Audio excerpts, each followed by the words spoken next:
Então, pessoal, a gente vai fazer uma visita agora lá na La Charbonnaide, que é uma das maiores importadoras de vinhos do Brasil. Então, eles têm exclusividade com algumas vinícolas, seja da Argentina, do Chile, da Europa. Então, vem comigo, a gente vai lá agora visitar eles. Eles ficam aqui em Canela.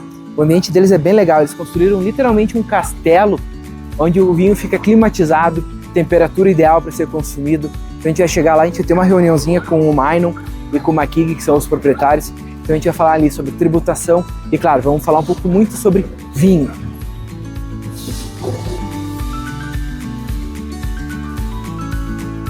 Aqui é a minha história ali com a La Charbonnaide. Na verdade, o Mainon, filho do Humberto, que é o patriarca da família que fundou a La Charbonnaide, ele foi meu colega de faculdade quando eu fiz administração. Então a gente se conheceu lá, a gente jogou muito futebol junto, inclusive eu fui no casamento dele. Uma história bem legal que a gente tem juntos. E eles eram clientes de outra contabilidade. E eu nunca fiz questão de conversar com eles para eles virarem nossos clientes aqui dentro da Elo. Sempre tive uma conversa muito mais como amigo, como parceiro. Quando eles tinham alguma dúvida, a gente respondia, óbvio, pela amizade que a gente tem. Até que faz uns 60 dias atrás, eles tomaram a decisão de vir trabalhar com nós.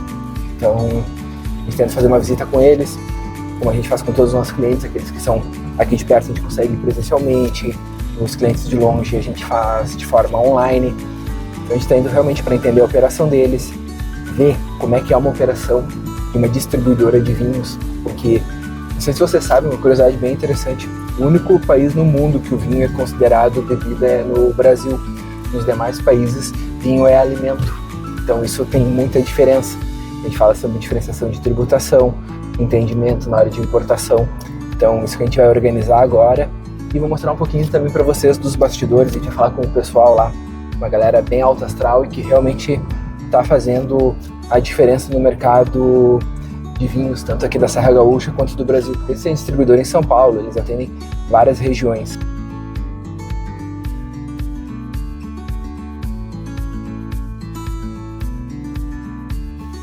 Então, pessoal, chegamos aqui na La Charbonnaide.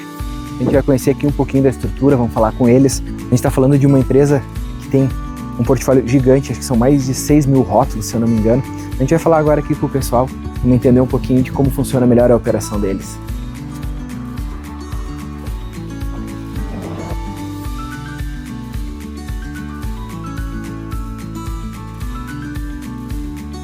Então, pessoal, a gente está aqui na La Charbonnaide, hoje a gente vai fazer uma visita aqui junto com o Makig, que é um dos proprietários. Makig, conta um pouquinho aí da história da La Charbonnaide, quantos rótulos, o que vocês realmente entregam de experiência para o cliente de vocês. Boa tarde, Gui, tudo bem? Como é que vai? Muito bom ter a presença de vocês aqui hoje. Então, a La Charbonnaide, como vocês podem ver aí, trabalha com venda de vinhos aqui na região já há muito tempo. Já desde 1987 a gente tem a loja em funcionamento, né? E isso começou uma ideia de um amigo nosso aí, o Tio Ari Vender, que na época, quando a gente tinha o restaurante, um pouquinho da história assim para contextualizar, né?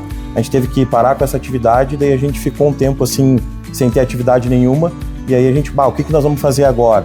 Né? Aí o pai com a mãe, eles estavam procurando o que fazer, daí o Tio Ari Vender veio, até a gente tem uma placa ali na frente homenageando ele, e ofereceu uma sala hoje ali no centro, onde era a antiga Paludo, acho que até mudou o nome ali. E aí, nesse meio tempo aí, o que nós vamos colocar lá de negócio para dar sustento, né, para girar, porque naquela época aí a gente vivia que o pai era professor de hotelaria e dava aula na Castelli, e de algum licor, alguma coisa que ele fazia mais artesanal em casa. O que nós vamos botar lá? Aí, como ele tinha sempre uma mania de ter muitos vinhos no restaurante, assim, uma quantidade grande de vinhos na carta do restaurante, vamos botar uma loja de vinho, que não era tão comum naquela época, em 1987. Era mais um troço assim, mais colonial, o mundo do vinho não estava tão como é hoje, assim, evoluído. E aí o Tio Ari ofereceu uma sala, como ele já tinha uma história com o Tio Ari de trabalhar nos hotéis e tal, o começo dele foi na hotelaria, uma história bem grande, ofereceu uma sala ali no centro, na antiga Paludo, onde tinha uma farmácia do lado, depois uma padaria, e o que vamos botar? Vamos botar uma loja de vinho. E ali que começou a história da Charbonnaide, né, com o vinho, e a gente ficou 3, 4 anos ali, e a gente foi crescendo, se diversificando. Aí depois desse período a gente conseguiu alugar uma casa para tocar o restaurante, que era o La Charbonnaide, aqui mais perto, aqui na rua, na esquina. Daí a gente trouxe o restaurante aqui, começou a movimentar o restaurante e a gente viu uma garagemzinha do lado. E para que tá pagando 2 aluguel quando a gente tem a garagemzinha do lado? Aí a gente trouxe a loja e aí ali foi se tocando O primeiro negócio, que era o restaurante, a gente foi diminuindo, porque restaurante, queira ou não, é uma cadeia, né? Tu fica ali preso dia e noite, e o vinho tu vendeu, tu pegou, vendeu e pronto, terminou. Aí ali a gente começou com a lojinha, que era o primeiro negócio, virou segundo e vice-versa, e desde então a gente veio tocando, daí de lá a gente veio evoluindo, até chegar hoje aqui no Castelo, né, nesse período todo, onde a gente tem mais de 7.000 rótulos entre nacionais e importados. Eu estava até olhando, vocês têm vinho da Nova Zelândia, sim, da tem Itália. Vinho Nova Zelândia, da Itália, tem da Argentina, Chile, a gente tem países diferentes que é Peru, Bolívia, África do Sul. Então são todos rótulos nossos de importação exclusiva. Dentro desses 7.000 rótulos a gente tem hoje de importação exclusiva uns 500. Então todo esse processo, né, que esse tempo todo aí de trabalho e bastante luta que a gente teve, a gente chegou onde a gente está hoje aí, e sempre procurando o melhor e esses produtos diferentes para oferecer para os nossos clientes, né? Eu estava olhando aqui enquanto a gente estava conversando, tu tem apresentações diferentes, tu tem produtos diferentes também, não só vinhos, você trabalha também com outros exato. segmentos, a gente trabalha com toda a parte que envolve o vinho, né? Toda a parte que envolve esse mundo, digamos assim. Tanto com esse que tu mostrou aqui, por acaso, que é um Tokai húngaro, é um vinho húngaro de sobremesa, que é bem famoso. Tem a parte de vinhos do Porto, de Portugal. Tem a parte de cachaças, que também, queira ou não é vinho, mas é uma, vamos dizer assim, que faz parte desse universo. Tem uísque, tem licores, tem, enfim, Graspa. tem graspa também. A graspa faz parte do universo do vinho. Faz. Que daí a graspa é como se fosse uma cachaça, só que feita com o vinho, né? Feita com a uva, né? Que é a matéria-prima do vinho. E tem essa infinidade de outros, vamos dizer assim, mimos, acessórios e outros. E hoje aqui dentro da La Charbonnaide, Makigi, como é que vocês entregam? Vocês fazem venda direto para restaurante? Se o pessoal quiser vir comprar aqui, o pessoal consegue? Pode vir comprar aí sem problema, porque a gente trabalha tanto com varejo como atacado. Sempre o varejo, claro, né? Se a pessoa for comprar para distribuir, o restaurante tem uma diferença do preço, isso é óbvio. Mas é o nosso negócio. A gente tem para o pessoal aqui, né? A venda de pessoa física, e tem para o varejo. É só chegar aqui. Hoje também a gente tem com esse nosso, vamos dizer assim, a nossa... todo esse know-how que vocês adquiriram aí, esses quase 40 anos. Todo esse know-how de 40 anos a gente fornece aí para quase, vamos ser humilde, 80% de Canela e Gramado aí. Vamos um pouquinho mais humilde, vamos botar uns 65% a 70%. A gente que fornece cartas de restaurante, cartas de hotéis, enfim, a gente faz todo esse trabalho, né, ensinando o pessoal, dando cursos aqui no nosso espaço também. Vocês têm eventos uma vez a cada 2 anos, um ano? Isso, 2 anos. Agora a gente está fazendo que é o nosso Festival Internacional Vin de Terroir. Que daí, nesse festival, a gente traz os nossos produtores, que são a gente traz eles aqui no Castelo, né? São organizados em mesas, todos eles abrem seus vinhos e apresentam para o público. Paga-se um convite, o pessoal vem, ganha taça, experimenta e fala direto para o produtor. Como a nossa política de importação são cantinas, boutiques pequenas e pouca produção, assim, que trabalham em família como a gente, tu tem um vinho de extrema qualidade e que tem pode ser que ele vai ter um valor agregado um pouco maior, mas tu tá pegando um produto de qualidade e um produto assim, como é que eu vou dizer assim, ele é limitado, não é ilimitado, é limitado. Pode chegar um período do ano que vai acabar, porque é feito só aquilo ali, geralmente é feito o dono, né, que é o proprietário que faz o vinho.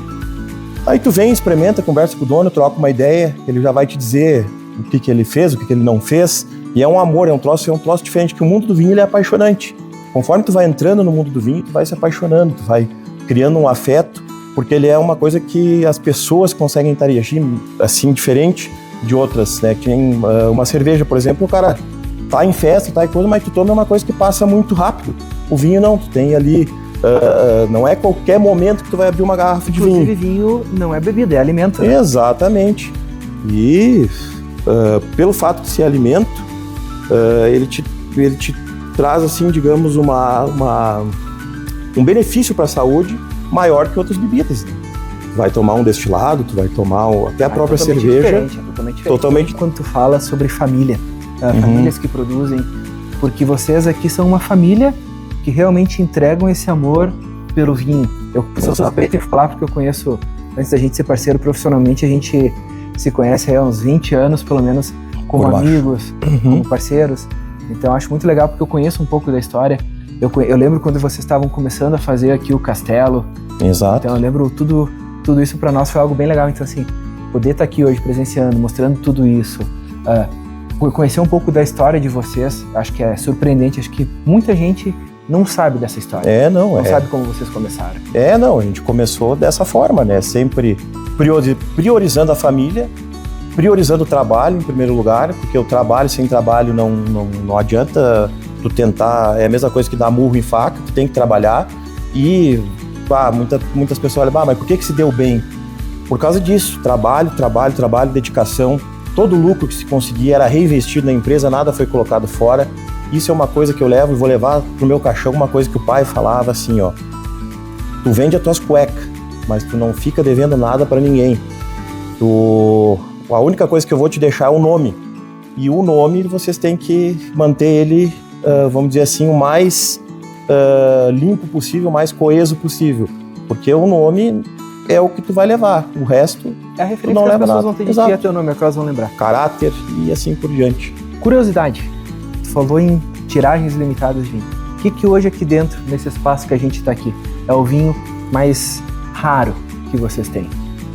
Tem vários, mas é nosso. Os dois. Que não seja nosso, a gente tem esse balcãozinho fechado aqui hoje, que a gente tem safras ícones no mundo. A gente tem um Lafite, que está aqui embaixo, a gente tem um Penfolds Grange, que nessa safra foi eleito o melhor vinho do mundo. Então são vinhos ícones de vários países, não digo todos os países. Aqui o Opus One é americano, aqui são franceses, o Chateau de Quem, o vinho de sobremesa francês, que chegam a esses valores aqui. Mas pela fama, né? Vamos lá, são quanto tempo aqui também? São vinhos que estão... Tu vê aqui, ó. Safras esse Lafite aqui, o Monton Rothschild, é de 99.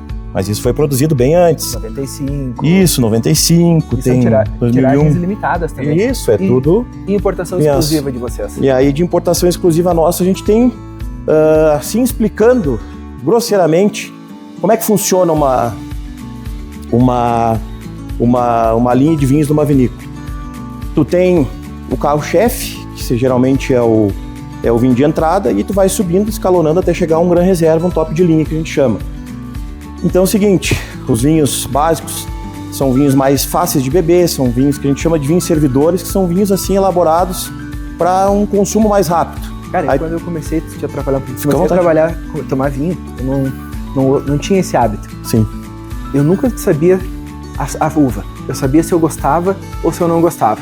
Que é aí que se começa, é assim que funciona. Aí eu descobri que eu gostava de Pinot, porque era um pouquinho mais leve. Exato. Porque eu começava, normalmente aqui na nossa região, tu tem muito Cabernet, vinhos mais pesados. Exato. Então, assim, só que para quem tá iniciando, acho que é um pouco mais... Tem que começar por vinho mais leve e aí tu vai lapidando o teu gosto. Porque cada uva tem sua característica, né? E aí no vinho básico, deixa eu voltar aqui para minha explicação, geralmente porque eles são mais leves, porque eles não têm um trabalho tão grande de madeira, eles são vinhos assim mais... Mesmo tu pegando um Cabernet Sauvignon, ele não é tão forte quanto um reserva, ele não é tão pesado quanto um Gran Reserva. E geralmente ele não fica em madeira, ou ele é um vinho feito sem madeira, um vinho mais rápido, tu vai sentir mais a fruta. Aqueles que a gente vê, por exemplo, quando a gente vai para a região em tanques de inox, esse vinho que não passa uma maturação. Isso, aí fica totalmente aquele gosto da fruta, e aí tu tem um vinho mais leve, mesmo tendo a variedade de uvas, né? Que cada uva tem sua característica própria. Sim. E isso não pode mudar. Como eu sou o Maqui, tu é o Gui, aí não tem como mudar. É a característica da uva. Só que daí a fabricação dela, vamos dizer assim, o processo até chegar no produto final que vai transformando um pouco aquela bebida. Então, geralmente, vinhos mais leves são esses vinhos mais em conta, né? O começo, aí tu tem o reserva, passa um trabalho maior de barrica, as uvas são melhores, aí tu já tem aquela denominação de reserva, já são mais caros. Aí tu passa para um Gran Reserva, que fica mais tempo ainda em barrica, fica mais tempo ainda em... a uva é mais selecionada ainda, é tipo daquelas parreirinhas ali que eles têm aquela leva, que eles tiram aquela limitação de espaço, pá, e aquele estudo e fazem o top de linha deles até vamos dizer assim, um ponto que se não dá a uva de acordo, não sai aquele top de linha. Para simplificar, é que nem uma montadora de carro. Tu tem a Fiat, tu tem o Uno e tu tem a Ferrari. Então todos te levam, tu botando ali a tua bunda, tu vai, te leva pro mesmo lugar. Só que, porra, uma Ferrari, tu andar numa Ferrari é diferente de tu andar no Uno. Com certeza. Bota gasolina, a funcionalidade é a mesma. Eu tô olhando um vinho ali, que foi um dos primeiros que eu ganhei do Maino a primeira vez. 200? 200, que foi o Rosé. E aí, ó. Cara, esse aqui foi o primeiro vinho que eu experimentei e nesse vinho que me abriu o paladar para gosto de vinhos. Porque isso aqui já faz muitos anos que a gente tá falando. É que vocês que fazem a importação dele? Sim, essa é uma marca nossa que faz, desde o começo da importadora a gente tem, que é a Sampola, que faz lá na Argentina. E aquilo que eu tava falando, daí o 200 ele tem essa linha clássica, né, que começa aqui, né, na linha clássica. Hoje custa em torno de R$69, até tu chegar no top de linha, que é o Cosecha Noturna. Por que Cosecha Noturna? É colhida a ovo de noite, é vinificado à noite. É todo feito um trabalho diferenciado para ter esse nome, essa nomenclatura e ser um expoente, assim, um ícone da empresa. E todas as empresas que tu vai, todas têm esse... É sempre nessa linha. Tu vai ter os vinhos de combate, os intermediários e aquilo que seria a menina dos olhos deles, que são os tops de linha. E são, geralmente, garrafas mais imponentes. Todo aquele período de guarda, é um produto que não vou fazer hoje e vou ficar daqui um pouco 3 anos com ele numa cave, 4, 5 anos para largar no mercado. Imagina isso, como é que, né? É custo, vamos falar, é custo de espaço, exato, custo de matéria-prima que ficou estocada ali. Deixa eu só trocar, eu tô vendo, me fala um pouquinho, se eu vier aqui, o pessoal vier aqui, eles conseguem experimentar alguns vinhos? Claro, hoje a gente tem aqui na loja a Wine Station, que a gente tem sempre aqui 8 vinhos abertos, podem ser todos tintos, ou podem ser 4 brancos e 4 tintos, que a gente vai fazendo a rotatividade de 50 a 60 dias. Então essa máquina aqui vem dos Estados Unidos, é importada dos Estados Unidos, e ela mantém a qualidade do vinho da primeira à última taça, como se tu tivesse abrido ele hoje. Então aí tu tem aqui a opção de dose, a gente pega a taça, aqui tem a opção de dose, tu escolhe a dose, tem o valor da dose e tu experimenta o vinho.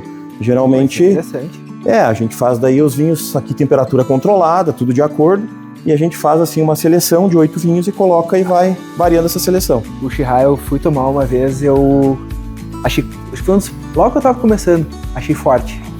Exatamente por causa do quando a gente foi, experimentei um Pinot mais tranquilo. Hoje eu já, quando eu tomo um vinho, eu já sinto que faz diferença. Todo Pinot é mais leve. Tudo que tu pegar de Pinot Noir, ele é leve. Mas tem empresas que fabricam um Pinot super estruturado.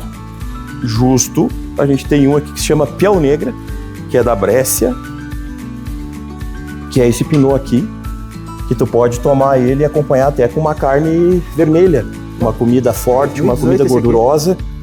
Porque o que ele é? Ele é feito de Pinot Noir, mas ele é estruturado para ser um vinho potente. Então, se eu tapar o rótulo aqui e tu não vê que é Pinot Noir, tu jamais vai ter que ser um Pinot Noir. Então vai ter produção de empresa. Só que o que acontece? Um vinho desse é 300 conto. Aquele lá tu vai pagar 100. Sim. Um exemplo, entendeu? É o que a gente estava falando agora, sobre a questão do tempo, do prazo. Exato. E a gente até veio aqui, tu falou sobre temperatura na adega ali, mas aqui o ambiente de vocês, ele realmente é um ambiente mais gelado. A gente vê pela construção que vocês fizeram aqui. Claro. Exatamente, acho que é já para manter essa temperatura para tudo proposital. Exatamente, para tudo qualidade. Proposital. Claro, para gerar qualidade. E o que influencia no vinho? Temperatura e luz. Então até por isso que o ambiente é um pouco mais, né, não é tão iluminado, é um pouco mais escurecido, porque o ambiente, assim, o vinho gosta de não tanta luz e a temperatura, manter a temperatura, não aquelas oscilações. Sim. Então aqui a gente sempre procura manter a temperatura num nível que vai deixar o vinho tranquilo, digamos assim, não vai agredir o produto. Por isso que é interessante também, sempre quando tu vai em viagem, tu compra um vinho, tu chega de viagem, nunca abre ele no dia. Espera de 1 a 2 dias para abrir ele, para ele dar aquela acalmada e deixar num lugar fresco e mais ao abrigo de luz, mais tranquilo. Porque senão tu vai daqui um pouco achar um vinho que tu achava bom, tu vai começar a achar ruim porque tu não tratou ele como deveria, né? Que o vinho, depois que tu entra nesse mundo e tal, assim, esse mundo apaixonante, tu vê que ele é uma coisa que tem vida. Sim. E ele é muito também, vamos dizer assim, é muito influenciado pelo teu dia, pelo teu humor, pela tua... Esse vinho é bom, sempre vai ser bom. Só que todo mundo, o produtor faz ele lá, tudo perfeitinho, ele sai da cantina. Quando é que pode dar problema um vinho? Quando dá problema na rolha ou alguma coisa que pegou no meio do caminho que nós estávamos falando agora, de calor, alguma coisa que estragou o vinho, tá. Mas no momento que eu abri aqui agora, briguei com a mulher, tô meio irritado, saí dando chute aí nas pedras, ele não vai ter aquele mesmo sabor. Ele vai ser bom, mas não vai descer legal, não vai ter aquele mesmo sabor que deveria ter. Tô faceiro, fechei aqui com a Charbonade agora, vou fazer essa gurizada andar pra frente, vamos fazer o troço certo, tá bonito. Pá, entra que parece que, putz, vale mais que 300 conto que eu tô pagando, entendeu? Então o vinho tem isso. É aquilo que a gente fala às vezes. Coisa que a cerveja não tem. É aquela coisa que que eu tava comentando antes. Preço é diferente de valor. Preço é o que tu paga, valor é o que tu recebe. Tu pagar 300 reais num dia ruim é caro, mas tu pagar 300 reais pra tomar um vinho num dia que tu fechou um negócio. Vou pegar aqui o exemplo. Cara, é outra experiência, aí tu tá gerando valor. A gente tá gerando conexões ali dentro da mesa, que a gente tá conversando, a gente tá trazendo as pessoas pra mais próximo. Exatamente. Acho que isso é o legal. Cara, é muito legal a história de vocês têm um baita de um espaço aqui. A família de vocês, principalmente, ela tem uma história, a gente fala uma história aqui dentro da cidade de Canela. Inclusive, teu pai já foi vereador.